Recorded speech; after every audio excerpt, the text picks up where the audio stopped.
Hey guys, so I'm going live on Saturday morning because I want to talk about this whole Anderson mess yet again, while wearing a dress that I'm sure they would consider extremely immodest.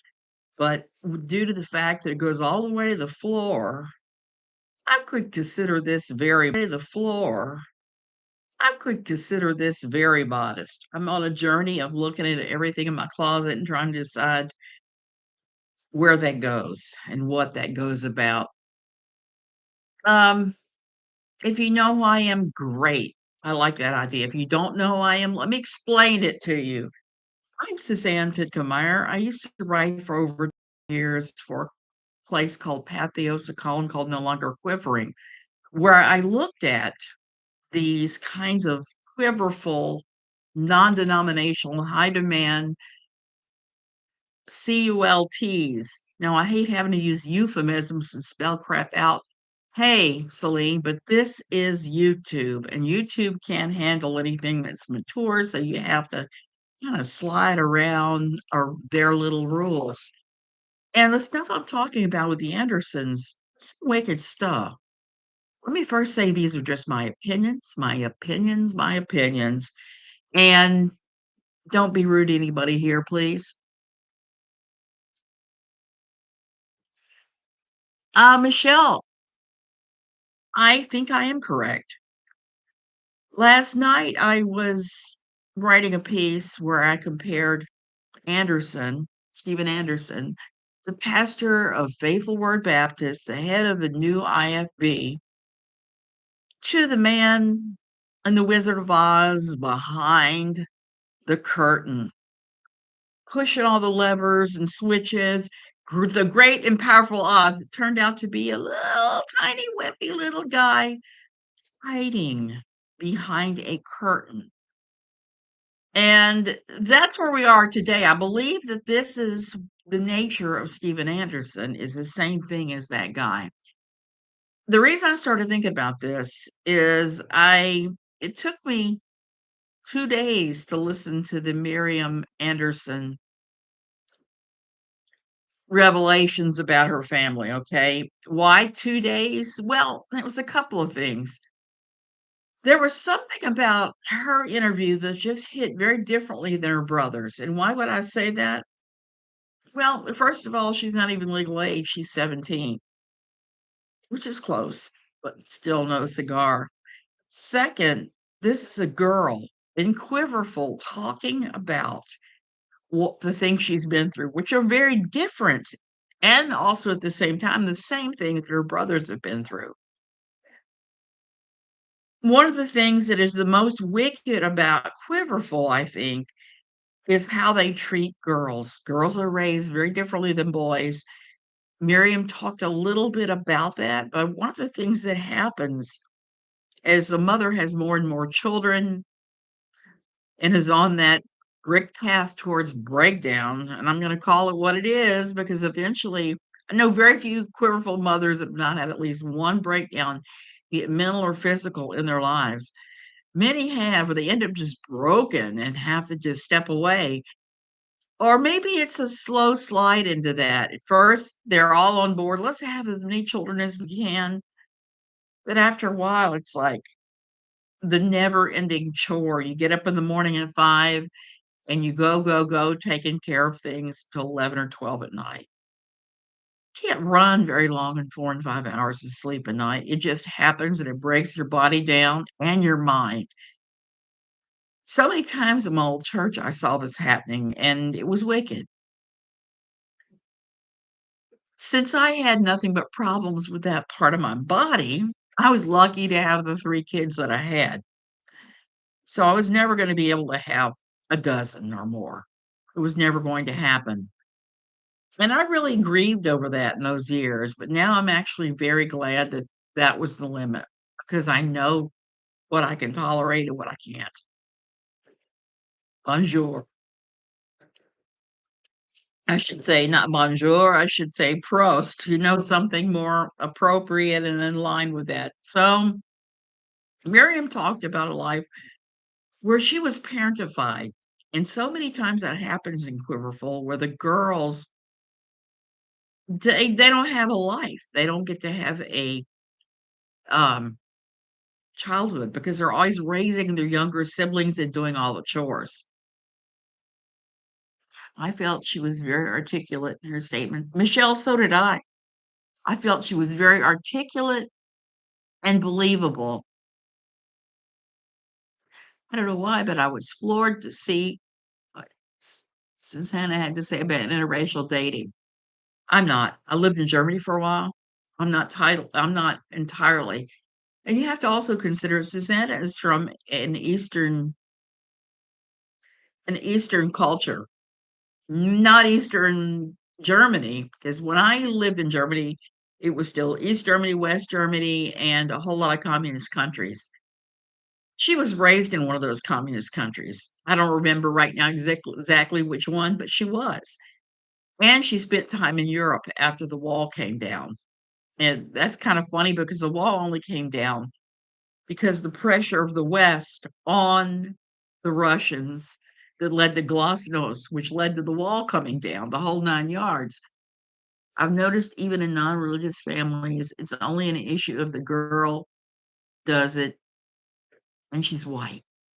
Black women don't get as much pushback and vitriol from their community, I've noticed. Celine, I've seen that too.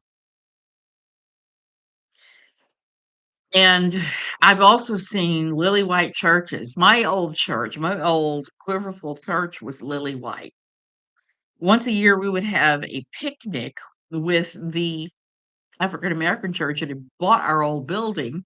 At the end of the picnic, where we'd eaten with the blacks, we'd all be patting ourselves on the back about how liberal we were and how unracist, I should say, because very few there claim to be liberal. So that's a feature, not a bug in evangelical churches, I think.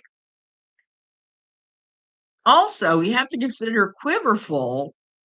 The stated aims at the beginning were to outbreed the brown and black people because white families were not having the number of children that black and brown families were having at that time. So goes back to some crazy race baiting in the beginning anyway. And then you have Steven Anderson adding on to that his own weird little spins. So last night I was thinking again on Miriam and Isaac and John's statements. And I was going back through my reporter's notebooks and looking at things I had written down to talk about with these people and going back through my columns at Papios. And the thing that I was struck with anew that I hadn't really realized then, that I kept thinking about it last night and I thought about it earlier in the week, was the weakness of Stephen. That Stephen Anderson is a weak, whiny little, very typical evangelical, non-denominational, high-demand religious male. He can't take any pushback whatsoever, flips out, flies into a rage. So the things he says are just incredibly toxically weird. One of the, old articles I pulled up that I started reading was Anderson talking about how women should not be allowed to teach arts and crafts at Sunday school. Black women haven't suffered from patriarchy from their own men. In my opinion, black men are some of the most egalitarian, forgiving men I've ever met. The ones I've known are, yes. But I've also known some that are jerks as well. Um, but mostly they're good people. Most of the ones I've had the privilege to interact with. So I don't have a problem with that either. I think that they're pretty awesome for the most part. So Stephen's justification for not letting women do crafts at Sunday school or at vacation Bible school, as he said that they lead directly to heresy. His justification? It's the silliest thing, something that a weak, whiny man might throw a fit about. Because someone used a picture of Jesus with long hair. he was upset that Jesus did not was not a clean shaven, butch waxed, high and tight, cut hair. And again, I'm looking at this from the aspect of somebody who has studied history extensively and art history, and it's quite familiar with cultures in that time frame. And it would be very likely that Jesus had long hair then. But that's why Stephen was thrown a fit. It was like, oh my goodness, this is the craziest thing I've ever seen. That's unbelievable. No arts and crafts because of a picture. He is nuts. He is quite nuts, Michelle.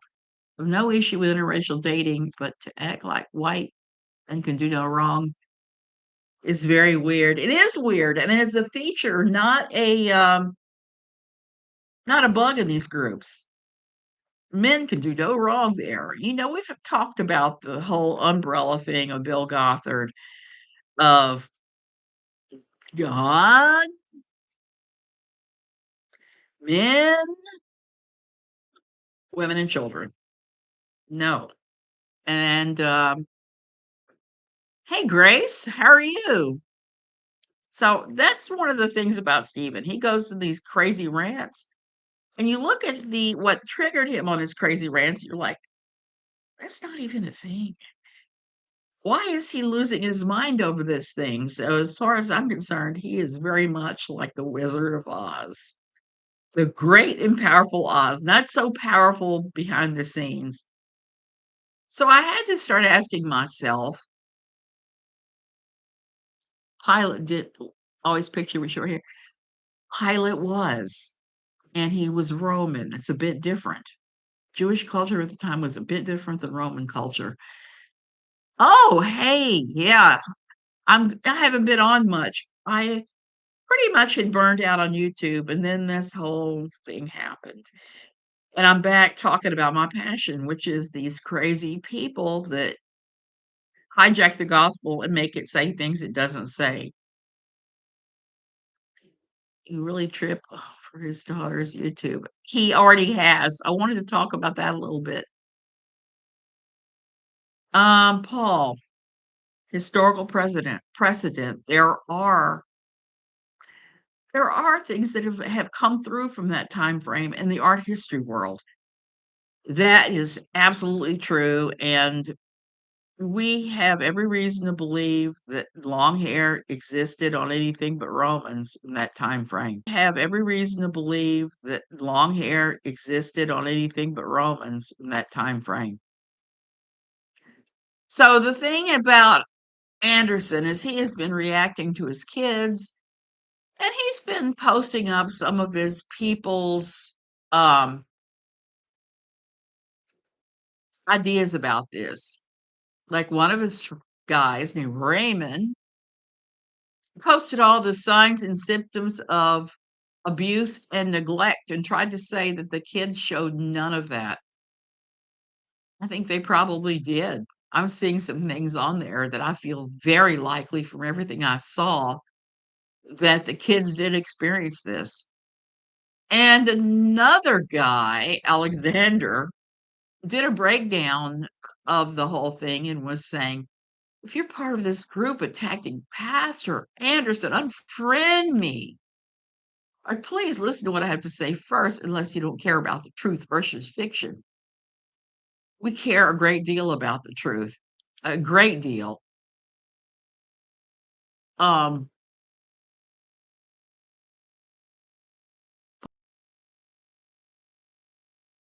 Paul, I'm going to research that afterwards. I could swear I've seen some artwork from before that, before the Renaissance, even. And what does it matter if Jesus had long hair or not? It doesn't matter. It does not matter one hill of beans. It doesn't make it a sin to have long hair if you're a man. Just like it doesn't make it a sin to have short hair if you're a woman. It does not. Those things are cultural. And when you look at cultural things, they really don't matter in the least. And they're all different from culture to culture to culture. You do you, boo. I have bigger fish to fry than whether Jesus had long hair. Exactly. So that's why I laughed over his whole thing where he was just carrying on about how horrible it was and various things. So back to this loser.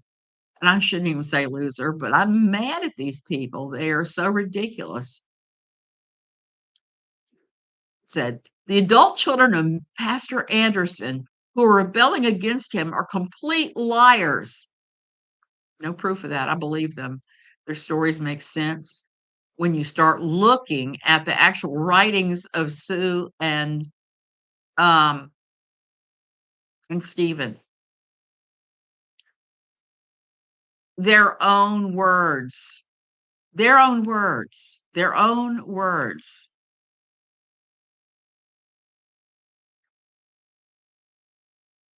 Perhaps I am. I will look at it. I promise you I'll look at it. And sometimes I am wrong. And when I'm wrong, I usually will research stuff and come back and say, hey, I was wrong. I just think that it's not a major issue for me. It's a minor one that I will go down and look at. Like last night, I spent about a half hour watching a video on what happens to excrement and urine when you're in space. Because I went down a rabbit hole there. So I'll have to go down this rabbit hole and take a look at it. Um, okay, so he's claiming that they're lying. Okay. And I'm not surprised because these guys will say and do anything to support Anderson. Pastor Anderson is not unqualified and should not step down. If you don't know what I'm talking about and don't have anything to do with this, then don't worry about it. This is that whole just shut up woman thing that they do when they run up across somebody that does is not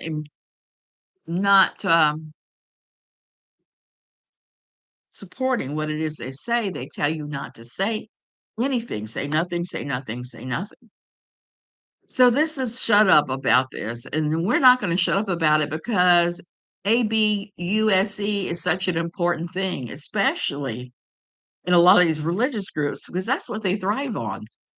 They will keep the ABUSE on women and children and then pretend that it's love instead of ABUSE.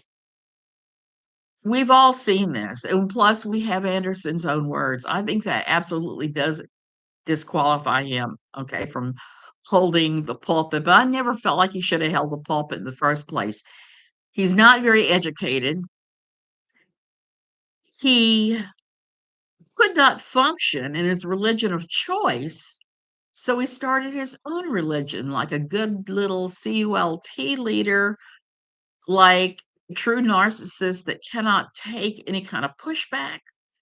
That the moment they get pushback, that their ideas may be wrong, they go into this attack mode.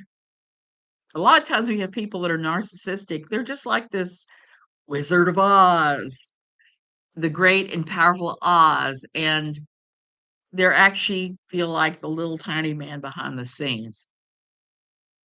This is when toxic people can do can no longer control you. They try and control what people think of you. That's exactly right.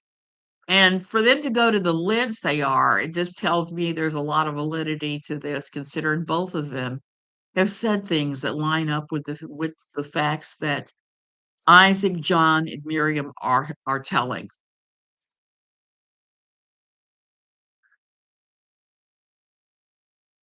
Firstly, I find it interesting how virtually everyone attacking Pastor Anderson is someone who was observing through the internet, but does not personally know any of the people involved. And a lot of these people have never stepped foot in our church and probably would know nothing about who his kids are if they didn't decide to watch some interview with a quote, sodomite.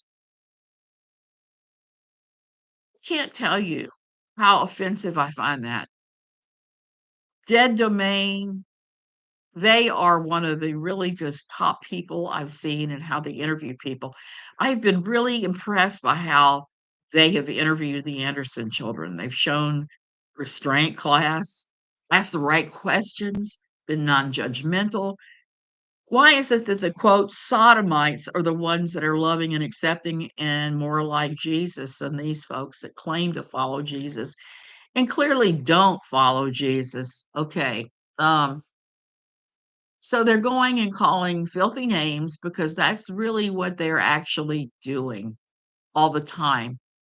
If they can make you seem somehow less than human, that is how they turn around and deny what you're saying and just throw it out the window like it doesn't matter.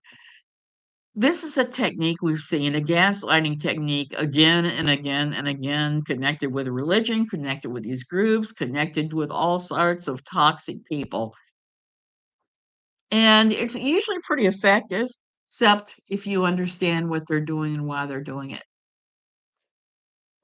Meanwhile, the people who go to our church and know Pastor and Mrs. Anderson, personally, their children, know that these interviews are full of nonsense. Again, narcissists are really good at putting on a mask and wearing that mask. Oh, thank you. Thank you, Melly. Wearing that mask to the bitter end until they've been totally exposed. And that's exactly what they're doing with this thing. They have got their mask on, they're making their lying claims, they're supporting Anderson. He is doing his thing. I've noticed that any comments mentioning Stephen Anderson's flaws disappeared. Somebody has his back. Absolutely, they have his back. And they're editing that stuff. Yet they're demanding that I interview Anderson and his wife. And I have no intention of it. Because, like I said, almost 15 years of experience watching this crap that comes out of these people's mouth. I understand fully well why they're saying the things they do and how it lines up with the tales of abuse. It does. There is some line up and overlap where they've said things that you're just looking at that going, you know darn good and well there's abuse going on in that household. Okay. First, I'd like to make a few points. Number one, disciplining your children is biblical. If your problem is with spanking in general, then your problem is with God because God says, thou shalt beat him with a rod. So you don't care about what the Bible says and think you know more than God. Get lost. But as you say, went too far to the point where they injured their children. That's abuse. Then why has no one in our church ever noticed the bloody marks, bruises, and other intense injuries of their children or on Mrs. Anderson, who John claims was beaten? Why has the CPS, whose job is literally to investigate child abuse, never found any evidence despite being called on, being called on the Andersons several times? Okay, that doesn't even make grammatical sense. Okay. Here's the thing about abuse and abusers, and I'm going to go ahead and say these real words. I don't care if they strip me of any potential to make money because I'm not here for that. I don't care a damn thing about that. If I make enough to do crafting, buy crap like this occasionally, then I'm good. I'm golden. I don't even need for that even. But they're saying this about these precious children. CPS has been in that home more than once. And here's the thing, and it goes back to the thing with the mask. Anyone can keep masking for a limited amount of time. Anyone. I can, you can, everyone can. But where the rubber meets the road in the hours and hours and hours, the real stuff comes out. So this is just them putting on, hey, we're like the Van Tribe family. We're perfect, blah, blah, blah, ha, ha, ha. Let's sing for CPS and everyone smile. Abusers will beat their children who expose to CPS what's going on, who aren't perfectly smiling, who aren't saying the right things. Later on, they'll be hell to pay. And I'm sure that's why CPS saw a smiling, happy family instead of what we're hearing was the actual truth of that family. The actual truth that occasionally showed up in the words of Susanna and Stephen. I guess she pronounces it Susanna instead of Zuzanna. I don't know. I don't like the fact that our names are so darn close. That bothers me, but that's silly. Um, so back with the masking and CPS even.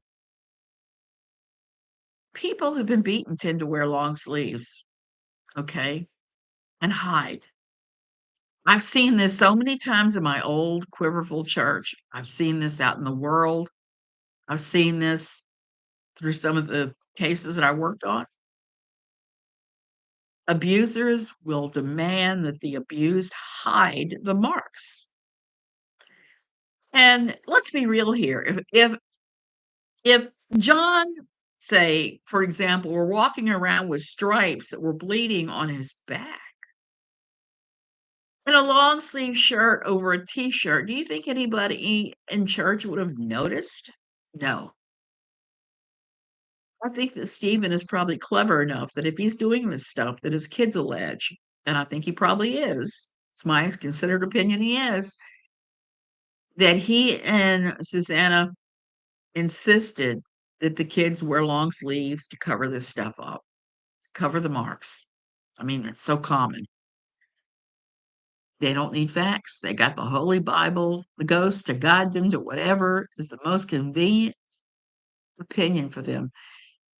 And here's the thing, parenting without cruelty like that is hard and intentional.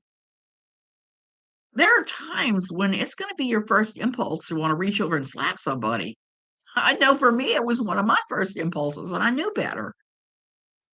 There are states that consider that kind of spanking to be illegal, where you're not allowed to lay hands on a child.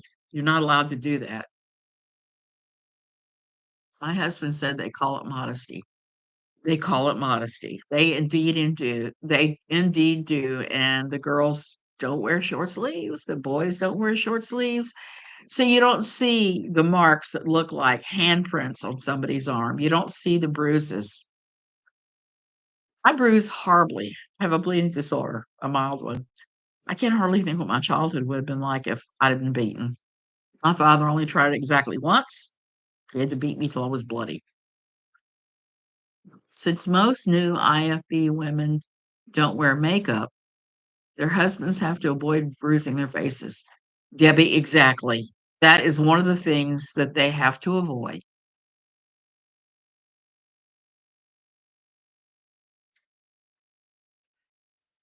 Why do have people who've been going to our church for 10 plus years and have been over to the home of the Andersons never see any proof of this and always see happy, joyful kids? Again, because the entire family's masking the abuse, because they know there'd be worse abuse if they told the truth of what was going on. Do kids who were violently abused by their parents have a good relationship with their parents and enjoy spending time with them? Okay, I would have to see proof of that to believe it.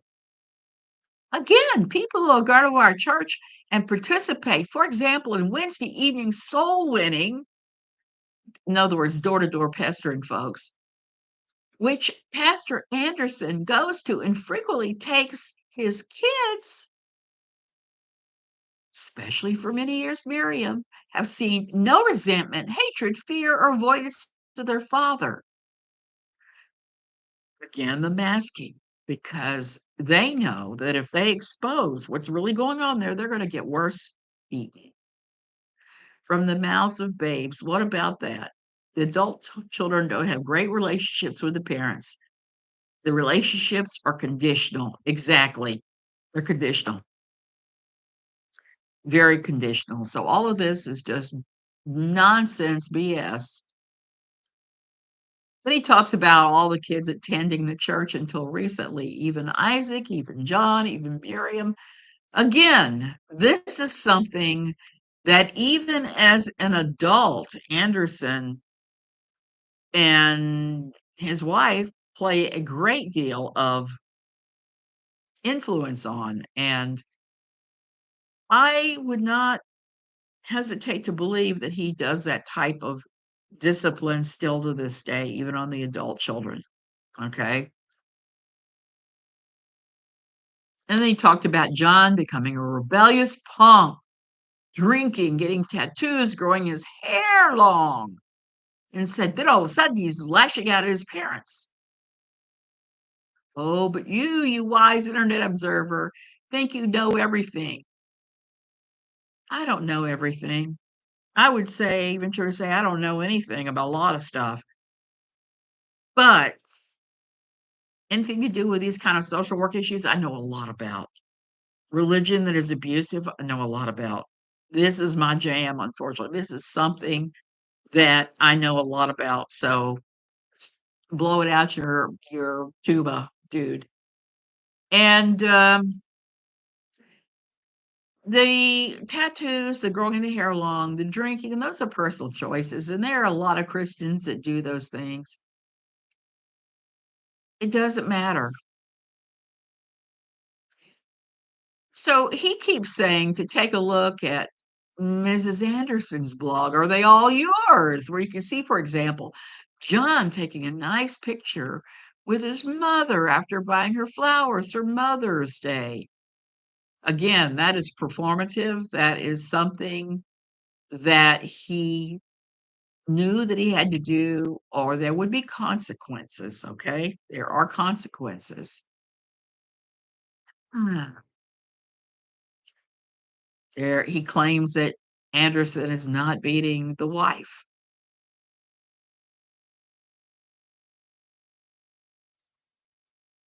Here to me is something really interesting that Zsuzsanna said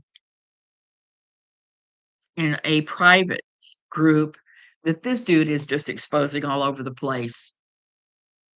There's some light at the end of the tunnel. We've seen some recent 180-degree pivot posts from Shelley.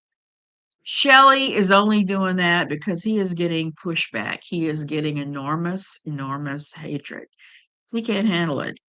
Okay. So Susanna goes on to say this, and on that private list, let me elaborate to prove my point. We have access to 100% of our personal joint finances. As I like to say, all of my husband's money is mine, and all of my money is mine also. Because while I run 5 businesses, he is on none of those accounts and has access to none of that money. Well, I have access to all of our family funds. Our $75,000 van is titled to me. We carry 0 credit card debt. So I could literally from one day to the next access approximately 100,000 in cash and cash advances that disappear. It's not that much money. And that won't last very long with all those kids. All of my kids hold American passports and have European citizenship. So if I wanted to disappear with them, there's nothing that he could do to get me or them to stay or come back. I spent 32,000 in additional funds last summer to take all of our kids living at home to Germany for a month. I could have spent that money on leaving him or never coming back. So to claim that I'm only here because I have to be is absurd. Okay, all of that may be true. It may well be true, but that's not why she doesn't leave. She doesn't leave because she thinks that she can't do it on her own. Bonded choice is a thing, and these types of churches have bonded choice. They tell the women they can't leave that because they're going to hell. So if you have your very salvation is bound up in this thing, you ain't going nowhere. You're not divorcing anyone, even if they're doing the worst stuff to you. There's somebody I know here whose husband, who's very religious like this kind of religion, whose husband had been cheating on them for years and years and years and finally ran off with the girlfriend.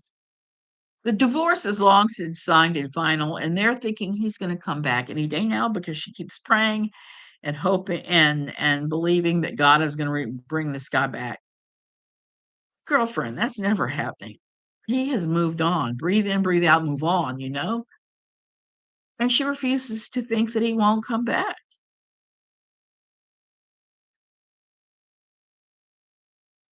It is worth remembering that John is only 19 and Miriam is 17. They haven't had the opportunity yet to really talk about this stuff. Not only did they not have the opportunity, they're still unpacking the trauma that they lived under all of their lives because of this wicked pair. They've lived under the kind of conditions that follow you into the rest of your life. And I never had that kind of religious trauma myself, but I've had my own share of trauma as a child. That stuff follows you. Be 65 on my next birthday, and I can tell you that follows you. The religious trauma I experienced in my 30s has followed me into the rest of my life. It happens, and they are young. They're still processing this stuff. It takes a while to go through and process all this nonsense and to even think what it is you believe anymore. So I'm willing to allow them the space to do that because it's going to take time and therapy and intentionality to do all of that. Kids that are abused still love their parents. Oh, lordy, I saw that again and again and again and again and again at the troubled child facility I worked at, the Children's Residential Treatment Center. There would be kids that I knew darn good and well whose parents had done the worst of the worst to them, whose main aim was to go home because they loved the parent, even while the parent had done, I mean, just the most horrific of abuse to them. They were focused on getting home and loving on the parent. That was one of the things that was interesting to me is my office had a glass window, and I shared this office with 2 other ladies because it was large, and it looked out on the visitors room. So whoever was in the room at the time had to monitor the parental visits, and so many times, the parents would still be abusive or on drugs or whatever, and the poor child would just want the parent to love them. They would wanna love on the parent. They love and miss their parents, and there were times where I actually had to pick up the phone and call the, administrator on duty and say, "Hey, yeah, you need to get over here and end this visit right now because X, Y, and Z is going on." And there were sometimes huge setbacks of children who had been abused, had had a monitored visit with the parent, and the parent had gone right back to trying to abuse them, and all the child wanted was love. So there's that. Going back to this silly document, this guy. So he's talking about there being 3 witnesses to this, quote, abuse of and beating of Zsuzsanna, okay?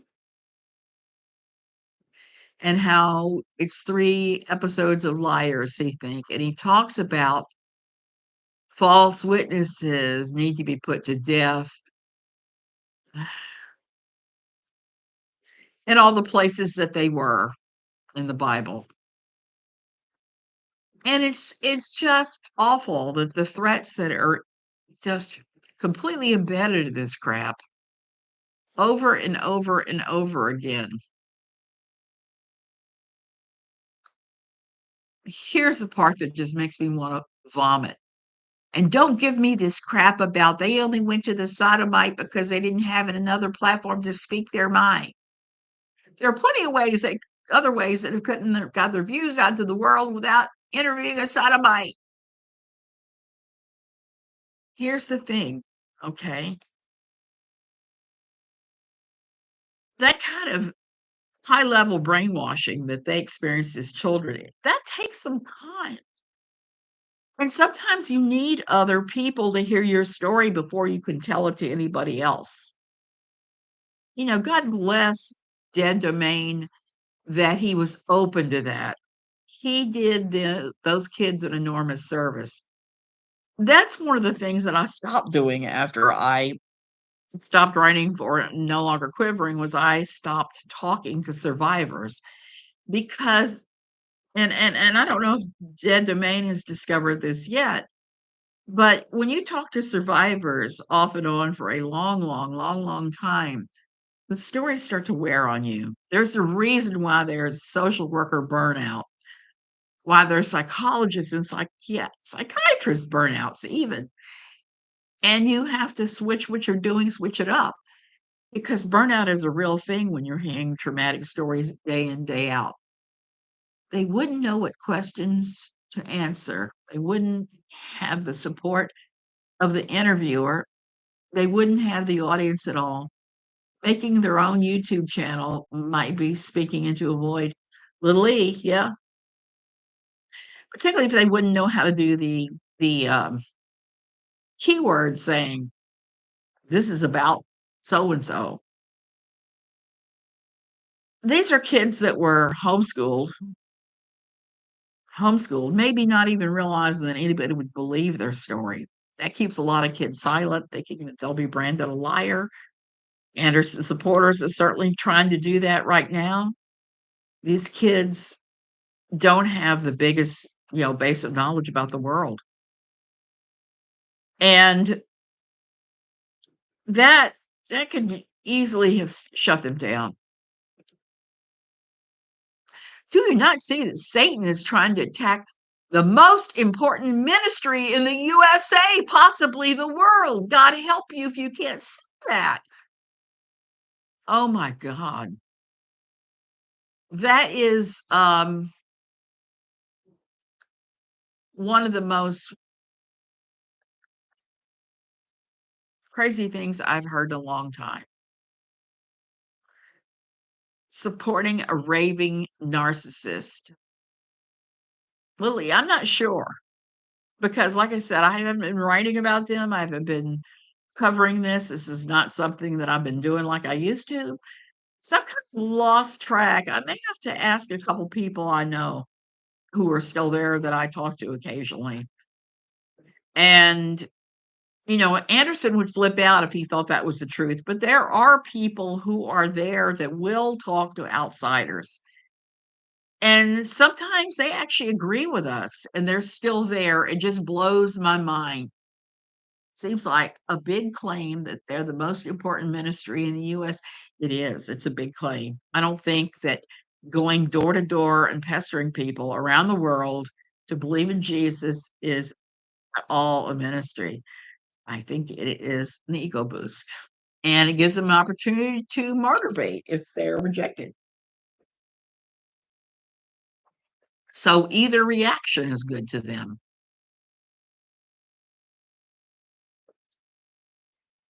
He's claiming that the Anderson kids knew what abuse was because, quote, "I heard about abuse from kids in school all the time. It's not a hard concept to grasp." Yes, but dude, you were in school. These kids are not in school. These kids are homeschooled. How are they to know, particularly since they've been told this since day one, that this is normal, that their parents have this right to do this to them? You would know if you were being abused, your parents would tell you. Yeah, exactly. It's ridiculous. That's a ridiculous claim, and so he is just you should see the bloviating, um, bits and pieces. I may take this and break it apart and write about it because it is wicked.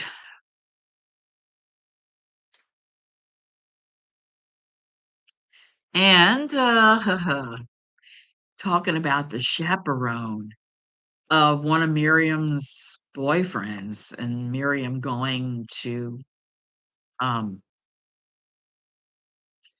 making false claims. Oh, they're claiming she made false claims. During that time, he heard her verbally deny the teachings of the Bible that women should obey their husbands and express that she wanted to be an independent woman with a career. This has nothing to do with her parents hurting her because it didn't happen. There's no evidence, just a girl whining online about it. And it has to do with her trying to rebel against the Word of God's teachings on women's roles and wants to go do her own thing. That's not the girl I saw. That is not at all the girl I saw, number 1, and number 2, I can hardly think that she wants to have a career at Starbucks the rest of her life. You're making it act like they all act like the minute you leave, you're gonna get a high-powered gig with a Fortune 500 company, and you're gonna be running around looking like a painted strumpet in a tight skirt with your boobs hanging out. That's not it at all. So silly.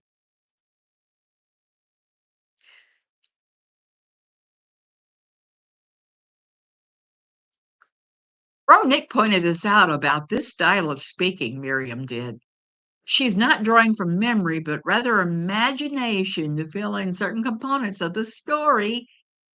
She couldn't commit to what she said with 100% certainty. Hence, it was like this, like it. Here's the thing about complex trauma. It takes a long time to unpack it, and you really have to go through some therapy to get it all unpacked because your memory will play games with you on some of this. And that I know from personal experience. It just happens. It's not a straightforward linear progression. It is something that takes time and intentionality, which these people do not know anything about. Miriam knows how to manipulate and act and cry on demand. She's literally taking theater classes.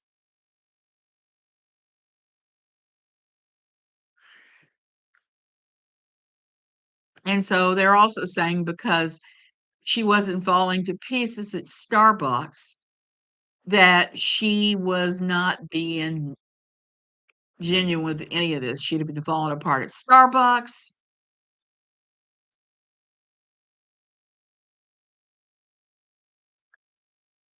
And says that all of the narratives that the kids said prove that they're lying. Right is that to give people to take their children away from them. Well, you know something? The government has that power. The government, the police, CPS, they have that power. That's literally they advocate for the child. Now there are better and worse CPSs, and where they are, CPSs, their hands are tied by the state quite frequently. I hope she gets into therapy so she could get this addressed, anxiety and having panic attacks and such. Michelle, I hope so too. That makes a very big difference in processing if you could get that. I don't think beginning theater classes make her less believable. I've seen amateur theater. Yeah, exactly. So have I.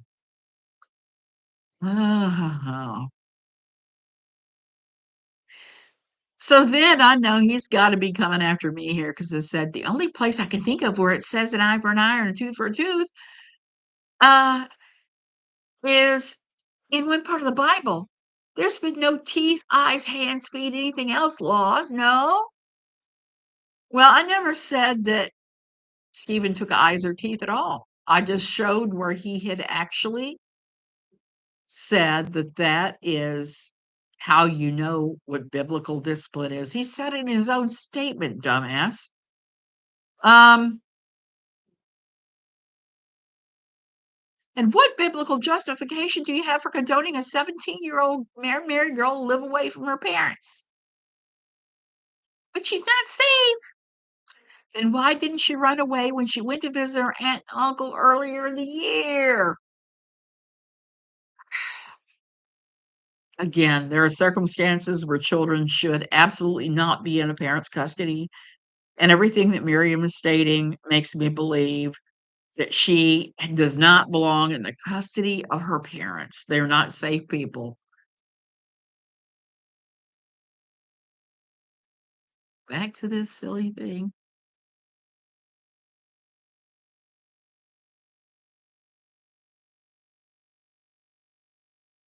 So someone showed him the scriptures about pastoral qualifications, and he's upset because he says that only means in the context of ordaining pastors, like no pastor who's actually ordained already has to stick with that. He said, if your adult children become evil, you don't need to step down. Ha ha ha. Um, it's not that he needs to step down because his children have become evil. He needs to step down because the allegations of abuse, even if they aren't true, okay, he would need to step down, let there be an inquiry by a third party who is not prejudicial and abide by what they say. But I don't think when you are the pope of the NIB, NIFB, you have nobody above you. You recognize no authority but your own. Hello, and sending love for Reconstruction. Hey, Reconstruction Podcast. Considering her parents live in Arizona and the aunt and uncle in South Carolina, I would taken off in her shoes if my abuser showed up. Michelle, exactly. So would I. I would have taken off and run, run, run. So he's carrying on about how Anderson got him saved and it's such a great church. And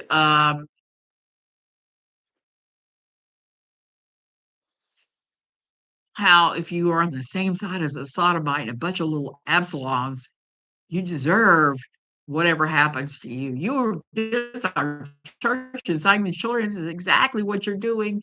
You're looking at a long hair, tattooed, colorful drunk with painted nails, and a feminist and a Nazi, and interviewing with a literal hater of God's sodomite and saying, I believe them. I do believe them.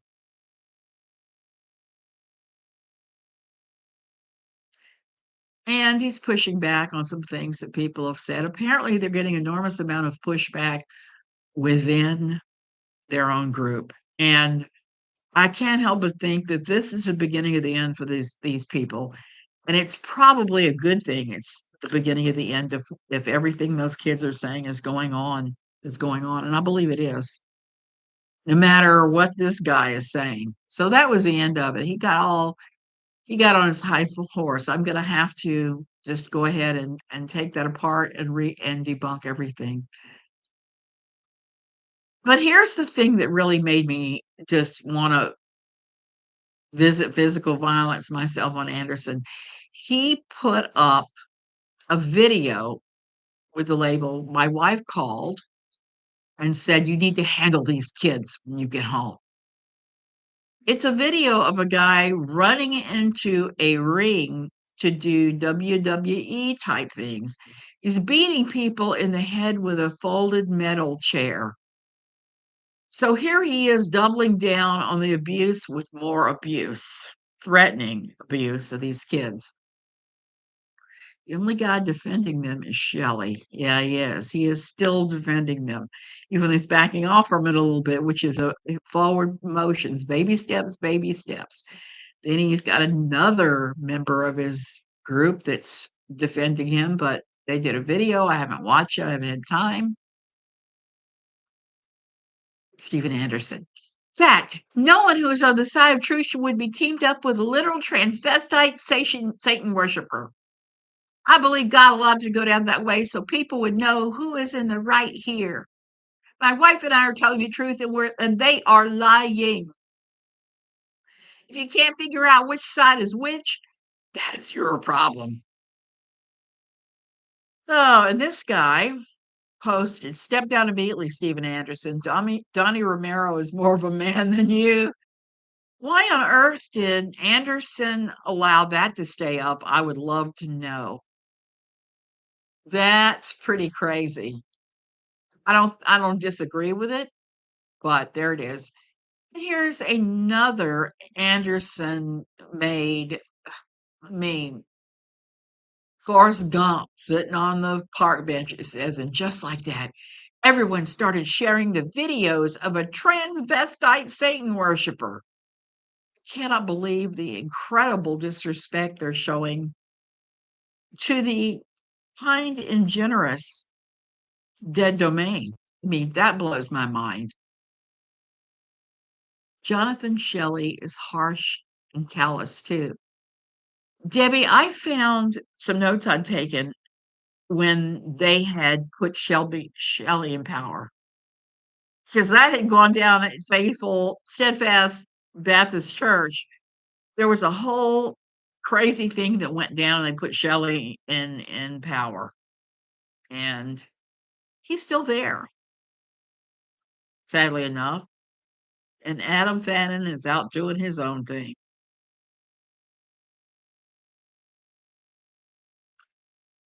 I don't know. Something about him makes me just cringe the most. Absolutely. Okay, and then people are posting "Stand with Pastor Anderson" as a tag. No, no, no, no, no. Picture of Miriam, and he's talking something else entirely that runs counter to what she said. "My daughter Miriam is officially classified as a runaway, City of Spartanburg, South Carolina Police Department case," and he gives the case number. "She was actually stolen from me by her 49-year-old uncle," and he gives the uncle's name. "She was last seen," he gives the uncle's address.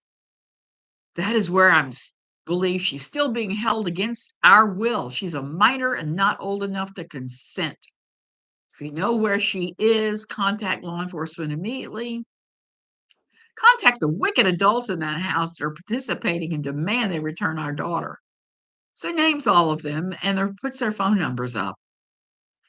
So basically, he has doxed whoever it is he thinks has his daughter, and doxing is against the law. I've reported this post several times. I'm shocked that Facebook would allow this dox to stand. They have banned people for less.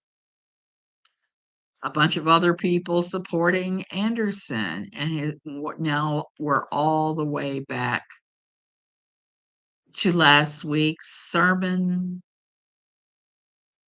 by Shelley. Long-haired, rebellious Absalom attacking his parents.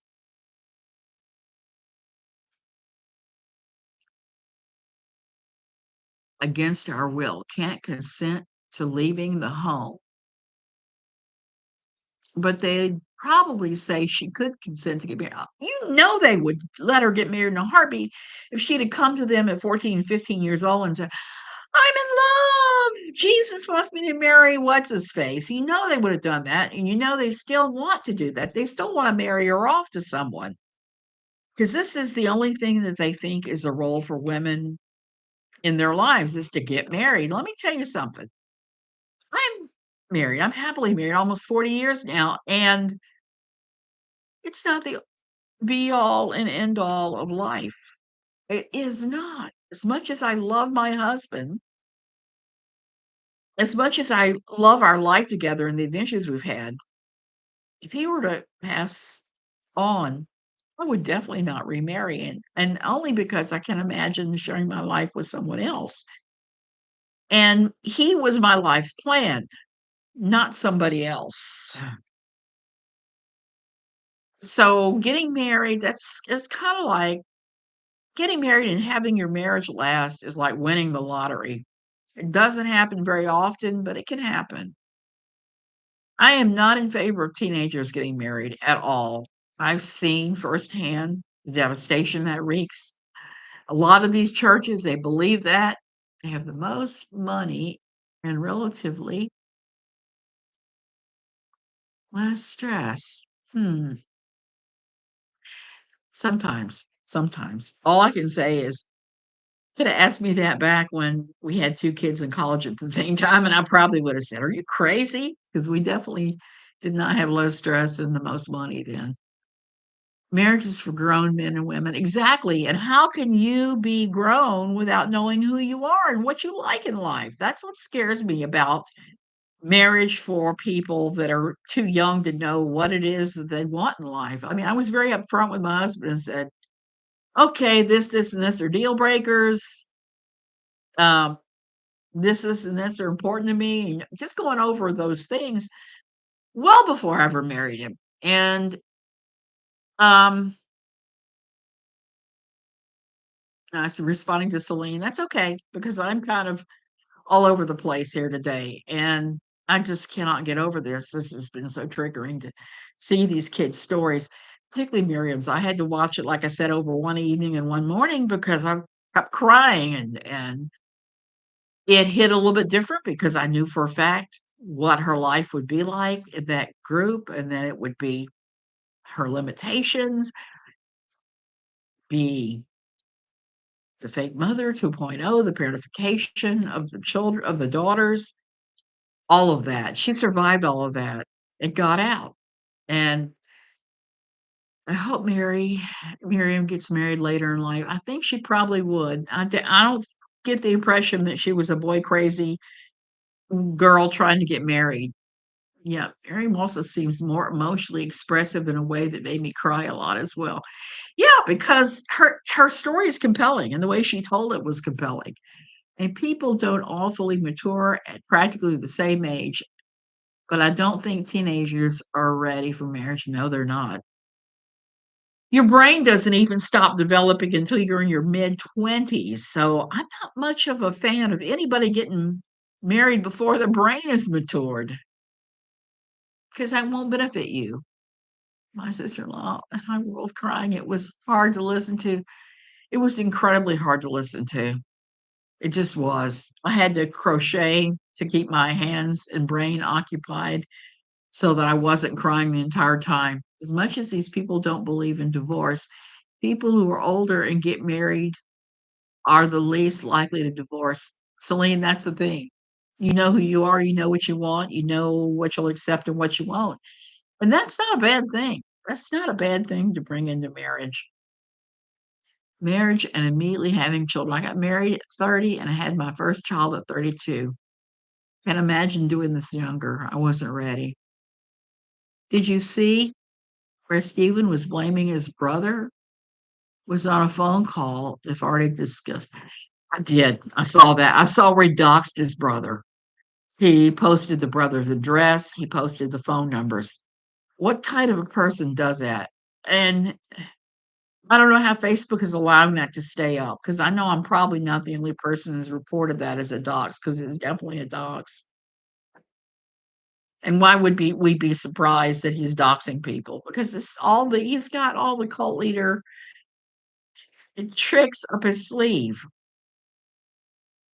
Lori Alexander, known transfer wife, is another who thinks females should marry young. Debbie, I know. That's one of the most evil things I've seen too.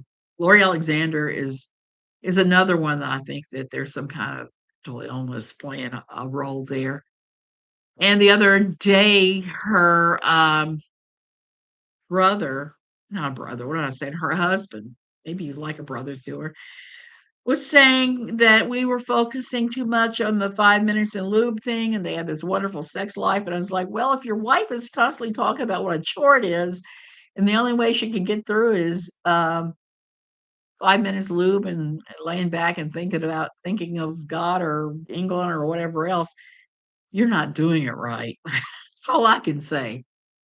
Um, I'll rewatch when we're done here. I feel bad for both Lori and Ken. I do too, Celine, because they've missed the boat on what could have been, the kind of relationship they could have had, the happiness they could have had. And no one should have to endure a horrible sexual encounter from their spouse. That's why attraction is so important. That's exactly right. That's why the spark needs to be there. If it is not there, you don't try to force it. You don't try to have a relationship because you think that this is something you need to do. Okay, how long have been on here an hour. Wow, that's crazy for me. Okay, you guys, I'm gonna go ahead and go because I'm starting to run out of air and speed, and I've got so many clothes to fold. Damn, it's a ridiculous amount of towels I have to. I don't know how two people manage to dirty so many towels, and I'm kind of careful about how many towels I use. I am only attracted to tall guys. I tried with a short guy, and I was miserable and resented him. He didn't deserve it. Yeah, that's the thing. You gotta find what makes you happy and go with that. Okay, guys, love you. Take care. Don't believe this crap that they're doing. I think we're seeing the beginning of the end here.